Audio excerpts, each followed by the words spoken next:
જગન્નાથમાંથી 400 રૂપિયા કિલો કાજુ લાવ્યા હતા. હવે આ કાજુ જગન્નાથના કાજુ જુઓ,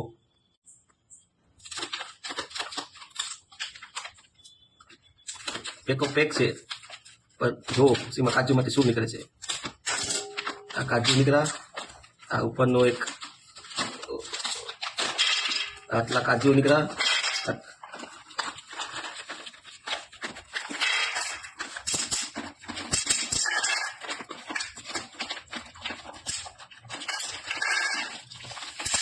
આ ફક્ત 100 રૂપિયાના કાજુ, 400 રૂપિયાના કિલો, 5 ગ્રામ કાજુ. આ કેટલા? 100 રૂપિયાના 5 ગ્રામ કાજુ. હવે જો બીજું શું નીકળે છે એમાં. એ કાજુ થઈ ગયા. હવે જો માલ મંદિરનો આ 400 રૂપિયાના કાજુ જગન્નાથમાંથી.